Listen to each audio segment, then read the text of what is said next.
কলার মোচা দিয়ে মুরগির মাংস বোনা। আসসালামু আলাইকুম, আশা করি সবাই অনেক বেশি ভালো আছেন।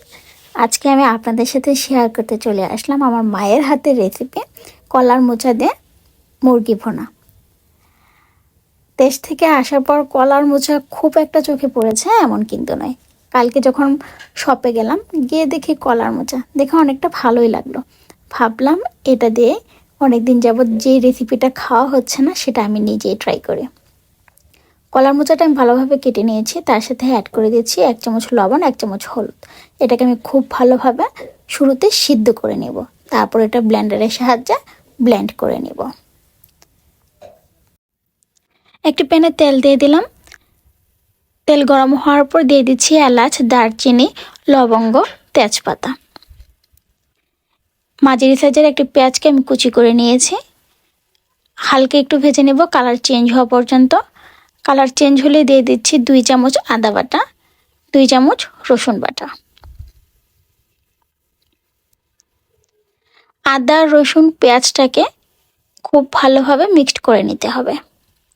কাঁচা গন্ধ যাওয়া পর্যন্ত আমি এগুলোকে ভালোভাবে ভেজে নিচ্ছি।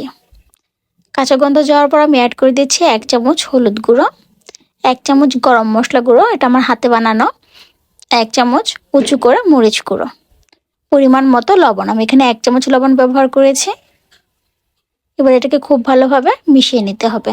লক্ষ্য রাখতে হবে মশলাটা যেন পুড়ে না যায়, তাহলে কিন্তু তিতা লাগবে।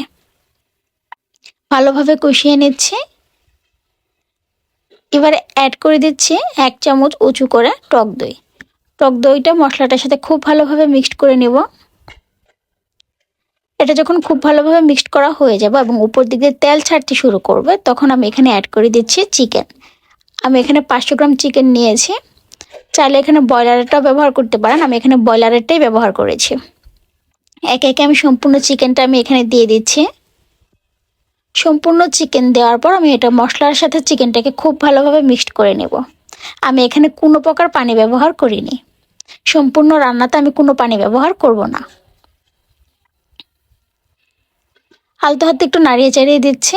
মশলাটার সাথে খুব ভালোভাবে মিশিয়ে নিতে হবে এবং খুব ভালোভাবে আমি কষিয়ে নেব। যেহেতু এটা চিকেন আর এটা ব্রয়লারের, সেক্ষেত্রে হচ্ছে পানি না দিলেও চলবে।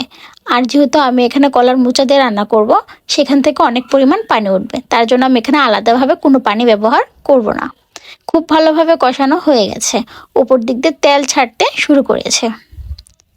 চিকেনটা যখন উপর দিক দিয়ে তেল ছাড়তে শুরু করবে, তখন আমি অ্যাড করে দিচ্ছি আগে থেকে করে রাখা ব্লেন্ডারে ব্লেন্ড করে নিয়েছিলাম কলার মোচাটা, সেটা সম্পূর্ণটা আমি এখানে দিয়ে দিচ্ছি। এবার আলতো হাতে সম্পূর্ণটা দেওয়ার পর একটু নাড়িয়ে চাড়িয়ে নিব। চুলার আঁচটাকে একদম মিডিয়ামে রাখবো। সম্পূর্ণটা খুব ভালোভাবে মিশিয়ে নিতে হবে। খুব ভালোভাবে মিশানোর পর ঢাকনা দিয়ে ঢেকে দিতে হবে।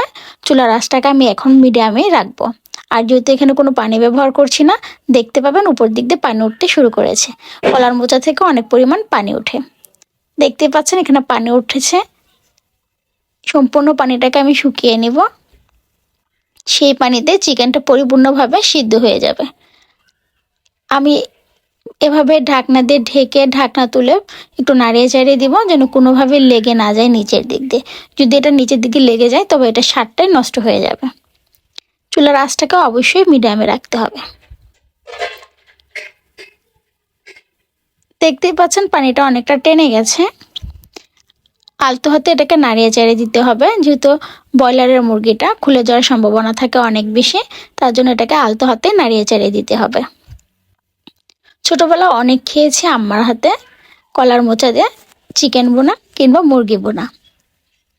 এই রেসিপিটা আমার কাছে অসম্ভব ভালো লাগে, বিশেষ করে আমার মায়ের হাতে। প্রথমবারের মতো আমি ট্রাই করেছি, তবে স্বাদ একদম অসাধারণ বলা যায়।